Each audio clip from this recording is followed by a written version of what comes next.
this is really a hearty winter pudding. You know, it's like kind of like a British sticky toffee pudding. So it's very rich, not for the faint-hearted. For people who don't like sweet things, they just don't cope with this dessert. And it's mostly, I would say, served with custard or vanilla ice cream.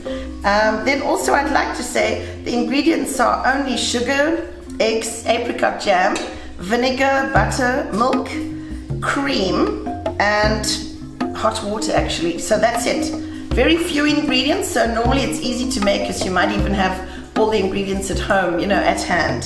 So it's very easy to whip up one of these Malva puddings. Yeah.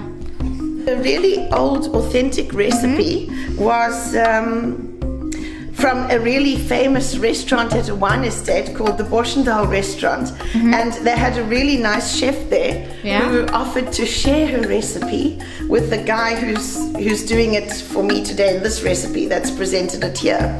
And so yeah, it's a really, really old traditional recipe, and I hope you enjoy it because it's my favorite.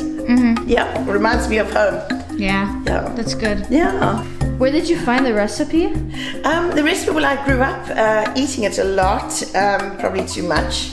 So then, you know, over the years you get recipes, maybe from your mom or an aunt or a grandmother, but this one is my favorite one, and I got it from a South African chef who adapted it from a really good traditional South African restaurant at a wine estate. So I know it's a good recipe, and it always turns out really nice. Yeah. And you said it was like a winter dish, so do you only make it in the winter? No, they do make it in summer. Okay, they do make it in summer. But it's very rich and very heavy, so yeah, it's a bit, you know, in summer normally someone might just want some fruit or a cold dessert, so this one being warm is, might be a bit much for summer. Most families would have their own favorite recipe, of course. Jam, where are you? Yeah, that's why I always have a pot of apricot jam, because it only needs 1 spoon. Yeah. So, yeah, that's always in the fridge. And vinegar. Just cheap and cheerful. Plain vinegar, believe it or not.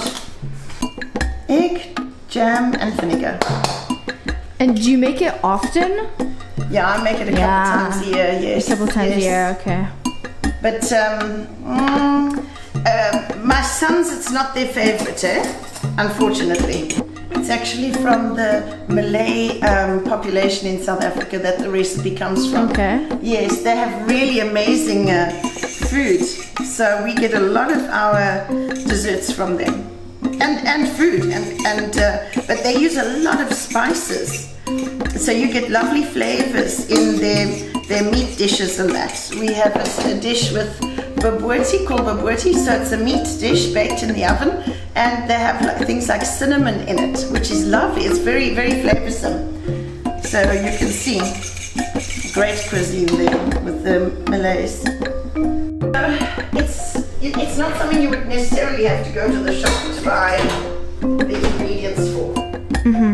And is it? Do you think it's also? Would you say it's like a total like, home comfort food? Oh yes. It's like very, very home comfort food. This is for me, for sure. Yeah. I love it. And do they ever serve it in restaurants? Yes, they do actually. They do. Yeah. Because it's really a favorite, you know. Yeah. I suppose it could be like a Dutch apple tart, you know. Most Dutch people would enjoy an apple tart, and I think most South Africans would enjoy a good Malva pudding. And most people will also just make it homemade, like Yes. Okay. But there is one supermarket that does carry a really nice one. Yeah. So if you had to get that one, that would be good. Yeah. But otherwise, you'd make it yourself. Yeah. But some restaurants would do a really nice one, of course. But yeah, there's a lot of meat in South Africa. You see, a lot of meat. A lot of meat and a lot of dried fruit. So a lot of things are also, as well as eating dried fruit, because there's great fruit in South Africa, but there's also recipes where you put dried fruit in your things. Yeah. But they're all from South Africa? Yeah, these are like you're gonna have your jelly tots. This is like a little jelly type candy. Okay, this one's got chocolate coating. This is like the favorite of my kids. It's a peppermint on the inside with a chocolate covering. So this is their favorite. Yeah, and a few others. An era, which is a mint chocolate as well. So yeah, a lot of things here. A lot.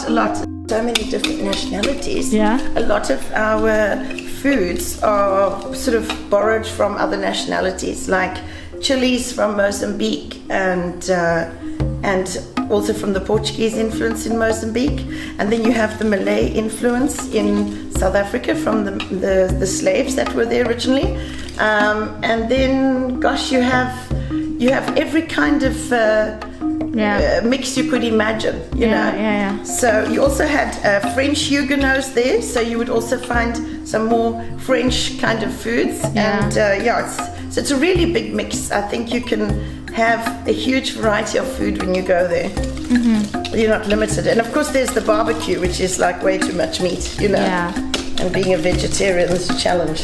And this was something you learned from your parents, right? Yeah, and also other aunts and things that did it, you know, so... The whole family. Yeah, everybody, like most families will have one nice recipe that they use, you know. So basically you would leave it a few minutes till it's soaked up all of those lovely saucy flavors, and then you would serve it with ice cream or custard. Yeah. Yeah, oh, it looks lovely, it smells divine. I know what my dinner is. Yeah. It looks good, eh?